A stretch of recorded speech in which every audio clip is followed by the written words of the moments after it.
Mudah-mudahan pilihan-pilihan Pak Prabowo itu tidak keliru. Tetapi kalaupun ada kekeliruan, di assessment aja, diganti saja gitu. Kenapa dia bangkrut? Berapa banyak kredit macet di situ? Jangan malah disuntik-suntik atau digemuk-gemukkan lagi. Tentu produk baik, produk mahal dijaga kan. Kok malah sering meleduk smelter-smelter kita?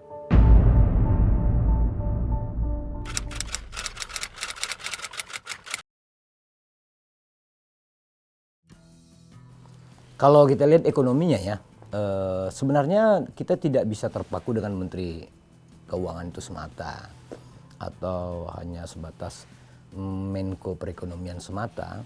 Kalau itu udah bisa kita ukur, publik udah bisa melihat kok. Nah, yang mungkin belum terukur adalah hal-hal lain yang bisa digerakkan oleh menteri-menteri lain. Contoh begini, produksi minyak kita ini kan sudah sangat minus ketimbang kebutuhan. Kalau Menteri SDM-nya, Menteri Perindustriannya bergerak dengan cara cerdik, kemudian menteri-menteri lain berkoordinasi bersama aparat hukum, masih teramat banyak juga kok peluang-peluang sumber minyak kita, baik itu dari sumur tua yang memang masih tersebar kurang lebih 13 ribuan sumur, dan termasuk mungkin membuka peluang kontrak kerjasama itu bukan dengan luar saja. Jadi kontrak-kontrak karya di Indonesia dilibatkan saja pengusaha-pengusaha yang sudah besar atau melibatkan memang pemain-pemain baru yang mau menginvestasikan tentu dengan kemudahan-kemudahan. Negara kita kan banyak memberikan fasilitas-fasilitas, banyak pajak yang dibebaskan dari para pengusaha. Kalau saran kami itu harus di-trigger, itu harus didorong. Lalu banyak lain hal seperti kita lihat bahwa masyarakat kita ini kan sekarang kurang untuk jenis pakaian. Pakaian kita ini nyaris sudah semua impor karena memang pabrikan kita nggak mampu. Nah, bukan lagi kita harus melindungi pabrik tekstil kita. Harus dibuat mekanisme atau cara lain supaya mereka bisa bersaing dengan produsen-produsen luar negeri. Atau tiadakan saja fasilitas untuk pabrik itu buka dengan model baru. Banyak cara yang bisa dilakukan untuk itu. Yang teranyar adalah bagaimana murahnya dan cepatnya barang-barang yang dijual secara online itu nggak ada di produksi Indonesia. Rakyat kita menikmati. Itu yang saya mau sebut. Lalu bagaimana kita juga bersama-sama lihat bahwa masih banyak komoditas kita yang lain yang belum mungkin di-upgrade oleh pemerintah. Nggak perlu juga hilirisasi kok. Masih banyak cara lain gitu. Kok kita jadi sekarang ini kayak jadi budaya hilirisasi gitu. Padahal nggak punya kemampuan. Lihat apa yang dikatakan Pak Bahlil. Ya kan? Nah jadi kita harus belajar bahwa kita ini jangan pakai budaya membebek lagi. Hilirisasi seakan-akan semua mampu. Fakta enggak. Terobosan-terobosan lain masih banyak yang bisa dilakukan kok. Dan kami percaya bahwa menteri-menteri yang belum pernah menjadi pejabat menteri atau wamen yang belum pernah menjadi pejabat wamen, warnanya akan menjadi lebih fleksibel ketimbang yang sudah pernah. Kami yakin di situ. Mudah-mudahan pilihan-pilihan Pak Prabowo itu tidak keliru. Tetapi kalaupun ada kekeliruan, di assessment aja, diganti saja gitu.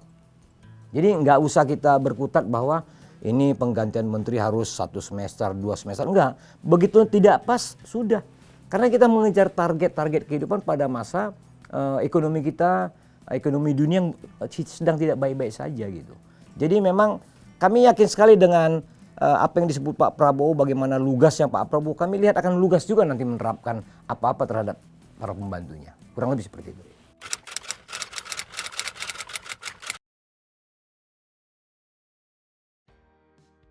Hitungan kami ya, ini masukan mungkin ya boleh diabai, boleh diterima oleh kabinet. Untuk industri kita ya memang kalau udah nggak mampu nggak usah diurus lah gitu. Satu ya. Atau kalau memang dia tidak mampu mau diurus, jangan ada lagi kelebihan luar biasa proteksi itu gitu. Biar aja mekanisme pasar lah. Fakta salah satu contoh. 34 pabrik tekstil di Indonesia, 30 bermasalah. Masalahnya apa? Keuangan mereka kok. 4 lah yang bermasalah sehat karena bermasalah dalam kategori sehat sebab harga bahan baku impor mahal. Ini aja yang ditolong. Nggak perlu 34. Kita mau jujur bahwa kalau dengan 280 juta penduduk kita, satu orang punya 5 atau 7 piece aja baju, berapa miliar itu baju harus ada tiap tahun. Coba kita lihat berapa produksi pabrikan kita. Nggak mungkin itu. Jadi yang terjadi saat ini adalah manipulatif. Atau bahasa kerennya fraud. Industri itu fraud. Udah nggak usah dihirau mereka. Lah kalau memang kita tidak bisa memproduksi pakaian, impor saja. Open. Supaya harganya murah. Supaya rakyat mudah mencicipinya. Atau model baru. Gunakan pola-pola thrifting. Pakaian-pakaian hemat. Atau yang lain-lainnya. Masih banyak yang bisa. Ketimbang negara ini fokus membantu kapitalis atau pabrikan lagi. Tapi ternyata mereka nggak fair juga. Apa kontribusi mereka? Masa diproteksi terus? Jadi menurut hemat kita, buka saja pasarnya. Ya, kita nggak perlu mengatakan kita tidak nasionalis. Udah memang ini. Kita ini menjadi pasar dunia. Nah dikelola di pasarnya. Jangan dikelola di industrinya lagi. Kejeblos nanti. Uang kita nggak cukup untuk itu. Nggak mungkin. Bukan masalah prioritas lagi. Gimana kita lagi membangun 30 itu lagi? Udah kolaps. Mereka yang membuat kolaps dirinya kok. Sementara pada saat yang sama, impor bahan baku pakaian lebih murah. Yang kita dengar, per 1 yard untuk 1 celana itu hanya 15.000 sampai dari Cina ke Indonesia. Sementara pabrikan menjual pakaian sudah 65.000 di pasar. Pasar Tanah Abang. Ini rasional kan? Nah ini yang kita lihat, masa pemerintah memproteksi mereka lagi? Dari mulai zaman Orde Baru mereka diproteksi, masih proteksi terus. Lihat Sritex. Bangkrut.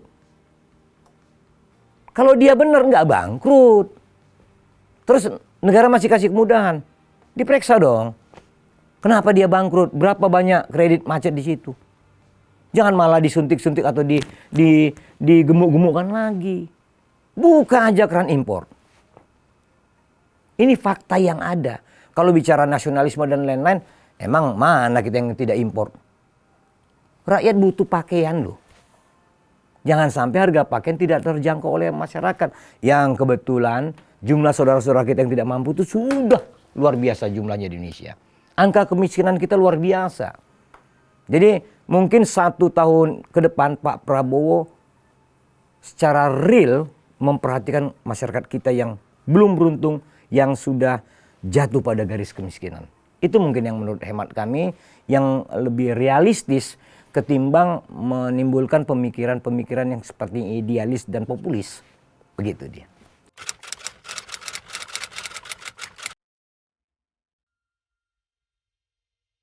Itu kan pemikiran kita. Fakta sudah membuktikan bahwa kita katanya punya pabrikan tekstil. Apa kontribusi mereka? Bangkrut kok. Lantas berapa produksi mereka? Banyakan impor. Lalu kalau kita mau bilang bahwa kalau kita menghidupi atau menumbuhkan industri dalam negeri yang seperti itu ya, seperti tekstil. Itu Singapura nggak pernah negara produsen. Hidup-hidup aja itu. Faktanya rakyat kita sekarang dagang pakaian kok. Lihat aja di online berapa juta itu. Banyaknya. Artinya model untuk menyerap tenaga kerja rakyat tidak lagi menjadi buruh. Ternyata itu kan. Trader kan. Perdagangan kan. Jadi tidak lagi kita terjebak pada harus ada pabrik supaya bisa menyerap tenaga kerja. Enggak. Bila perlu tidak ada pabrik dengan impor yang terproteksi sedemikian rupa. Dibuat baik sedemikian rupa. Rakyat dagang jutaan orang. Itu lebih ideal. Nah tinggal bagaimana mengambil kewajiban-kewajiban yang harus diberikan oleh para pengusaha online ini menjadi bagian negara. Baik itu pajak dan atau PNBP. Jadi jangan dibalik-balik lagi. Nah tetapi untuk industri-industri seperti alam, kekayaan alam itu digenjot boleh. Karakteristiknya kan tidak sama. Karena kalau umpamanya kita lihat produsen pakaian, nyaris di banyak negara ada. Tapi umpamanya nikel kan nggak banyak negara yang ada. Nah, tetapi pun itu kami tidak mau terjebak pada konsep harus hilirisasi. Nggak perlu juga hilirisasi, pabrik hilirisasinya meledak, terbakar, nggak terkejar waktu dan lain-lain. Nggak ada juga kan cita-cita hilirisasi tercapai 10 tahun zaman Pak Jokowi. Nggak tercapai juga. Realistis aja lah kita. Jadi bukan kita pragmatis tapi lebih pada faktual ya, yang realita bahwa kita butuh ini, membuatnya seperti ini, model penyerapan tenaga kerja tidak lagi harus menjadi buruh, tetapi hal-hal yang berbeda. Ini mungkin yang harus kita sampaikan kepada kabinet Pak Prabowo. Mudah-mudahan Pak Prabowo mendengar dan bisa memerintahkan para pembantunya untuk melakukan itu. Mudah-mudahan. Jadi begini ya, itu kan bahan alam. Kemudian dikelola sedemikian rupa sesuai peraturan berbentuk smelter. Dari smelter lah masuk ke pabrik. Ya, ada 3 fase. Alamnya bolehlah kita percaya karena alam terkandung. Udah dieksplorasi lah, dieksploitasi sedemikian rupa. Smelternya meledak. Kapan kita percaya pabrik ini bisa kerja? Bahan bakunya dari mana? Namun oke, kita nggak usah berpikiran negatif. Coba tunjukkan jumlah ekspor pabrik litium itu, baterai litium. Kalau itu benar, maka capaian pajak kita nggak seperti kemarin minus. Masih minus kan? Kalau barang mahal di dunia kita sudah bisa ekspor, sudah bisa produk, masa nggak ada kontribusinya untuk pajak? Terus kita percaya dengan semua pernyataan-pernyataan yang tanpa pembuktian. Ini di assessment-nya mudah. Kalaulah ini adalah produk baik, produk mahal, jarang ada di dunia karena kekayaan alam kita. Letusan ledakan ini kami pastikan tidak akan terjadi. Tentu produk baik, produk mahal dijaga kan. Kok malah sering meleduk smelter-smelter kita? Artinya ini tidak menjadi perhatian kan. Ini tidak menjadi prioritas, ini tidak menjadi hal yang berharga. Lah smelternya meledak. Atau jangan-jangan ini semuanya publikasi. Mengukurnya adalah apa kontribusi ekspor baterai litium kita terhadap pajak. Sebesar apa kontribusi itu? Kan ini barang mahal nih. Dunia membutuhkan. Kalau dunia membutuhkan, harusnya dia berkontribusi besar terhadap pajak kita. Faktanya, Ibu Sri Mulyani sebulan lalu masih teriak capaian pajak belum terpenuhi. Gimana menjawabnya itu? Jadi agak susah. Kalau kami masih lebih rasional ya. Kalau kami mendapat informasi bahwa itu berhasil, kalau kami melihat belum tentu berhasil. Tinggal di assessment. Komponennya tadi dari tambang ke smelter ke pabrik. Lah smelternya meledak. Kapan dia memproduksi bahan baku? Nah ini dia yang menjadi pemikiran-pemikiran di kita. Kami berharap agar ini menjadi perhatian para pembantu Pak Presiden Prabowo. Supaya pabrik baterai litium kita bisa ekspor. Supaya ini berdampak pada pendapatan negara berupa pajak. Itu kita harapkan. Begitu. Kalau dilakukan dengan kolektif, kalau dilakukan dengan koordinatif, itu mungkin. Tetapi kami tahu bahwa Bahlil tidak seperti itu.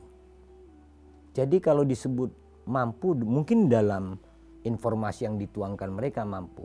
Kalau di assessment dengan lebih dalam, enggak. Kami enggak yakin itu. Persoalan sumber minyak itu aja mereka enggak bisa hirau kok. Bagaimana bicara smelter yang lebih besar? Enggak mungkin. Jadi kita yakin bahwa persoalan di kita masih berkutat pada berani mencabut, berani. Anda tidak bisa melakukan assessment dengan baik. Mencabut itu bukan kebijakan yang terbaik. Yang dilakukan seharusnya di assessment, di trigger agar mencapai target. Bukan memenggal kepala. Orang kemudian meninggal, mati, dan atau hilang, digantikan orang. Enggak menyelesaikan masalah juga. Enggak menyelesaikan masalah gitu. Jadi kalau saran kita, komprehensif lah mengambil kebijakan. Tidak berdasarkan kepentingan tertentu dan atau kacamata kuda seakan-akan itu benar. Saran kita seperti itu.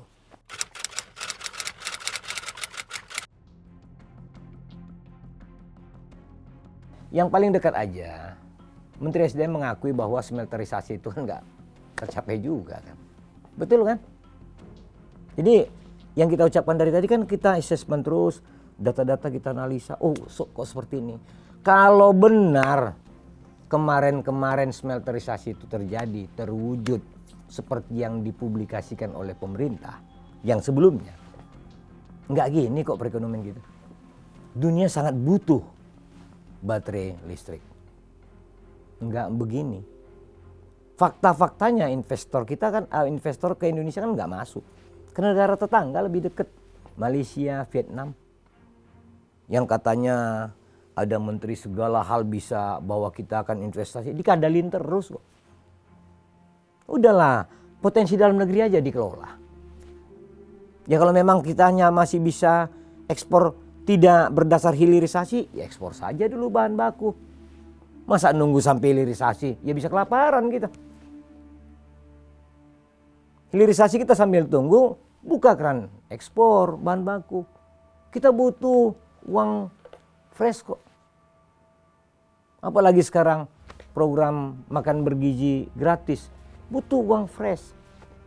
Pengusaha kita butuh. Dari pengusaha nanti berdampak pada pendapatan negara, dari negara berdampak pada rakyat.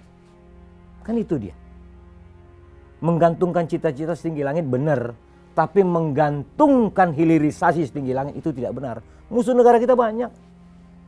Kita jangan bilang bahwa kita harus stop, tidak tergantung negara lain. Enggak ada negara yang tidak tergantung negara lain. Enggak ada kebanggaan semu menyetop ekspor bahan baku. Dunia terganggu. Kita bangga dengan itu. Itu maksudnya. Tidak itu. Kalaupun kita mau target hilirisasi, sembari kita belum selesai ekspor. Itu lebih bijak. Supaya kita tidak dimusuhi negara-negara Eropa. Atau kita menganggap diri bahwa negara kita bisa sendiri. Hanya dengan China. Nggak bagus juga. Nggak jadi. Jadi sudahlah. Kami yakin Pak Prabowo tahu benar. Makanya pidato beliau pertama itu menghentak. Kita bangga. Walau itu baru start. Tapi itu adalah warna ke depan bagaimana kebijakan-kebijakan dan tindakan Pak Presiden Prabowo. Begitu dia.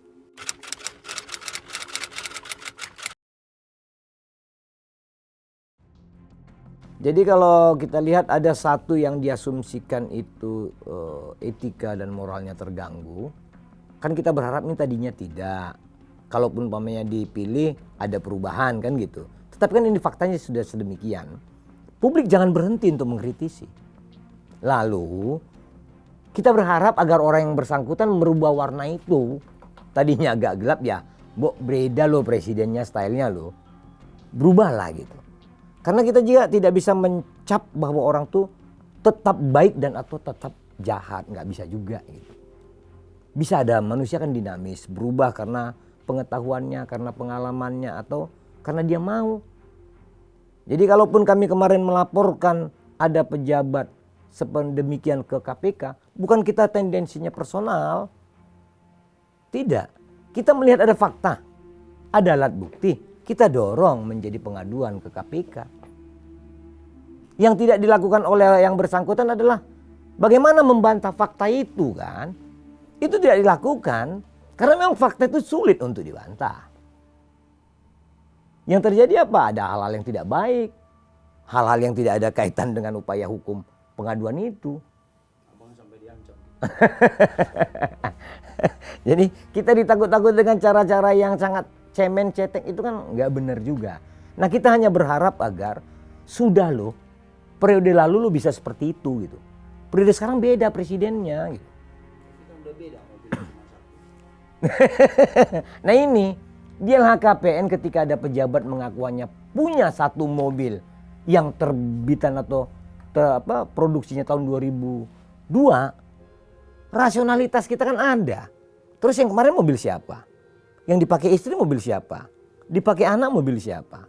Nah ini yang contoh-contoh seperti ini yang kita tidak ingin. Kan kita juga nggak ingin dibodoh-bodoh orang seperti ini kan.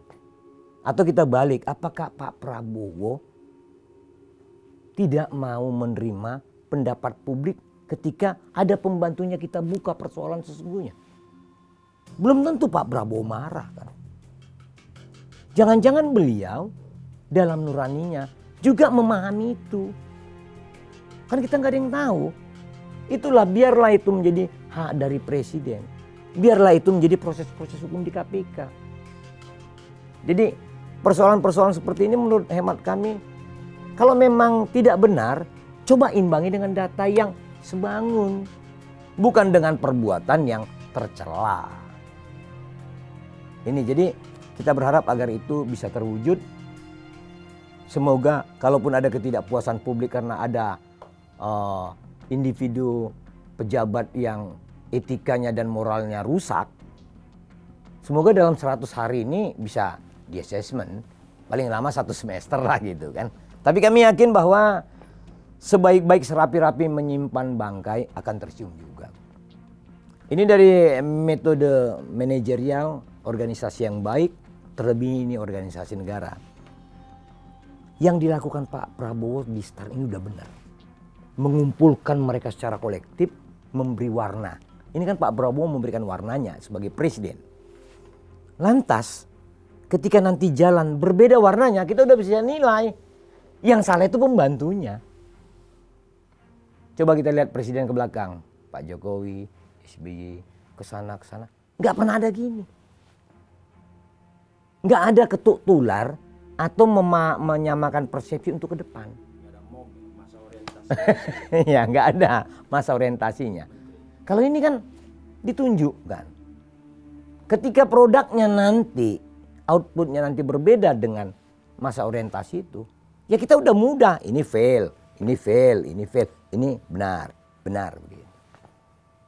Jadi kalau dalam analisa kami, Pak Prabowo ini cerdik untuk mempersiapkan tim pembantunya dengan menggunakan pola-polanya agar mereka bisa tertular dengan harapan presiden.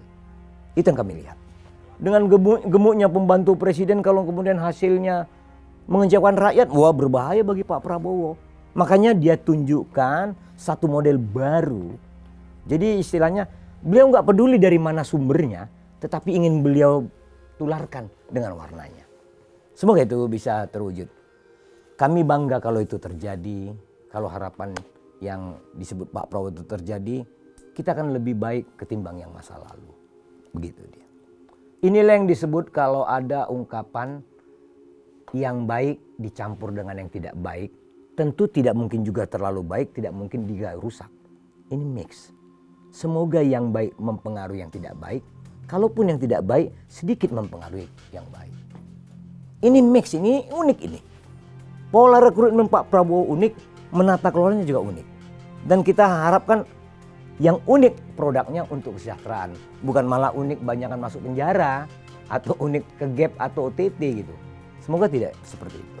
Mari kita sama-sama menunggu apa yang disebut Pak Prabowo, sembari berharap itu baik. Karena pembantunya semua berkinerja yang baik. Ini harapan. Faktualnya ya kita tunggu 100 hari. Gitu. Begitu.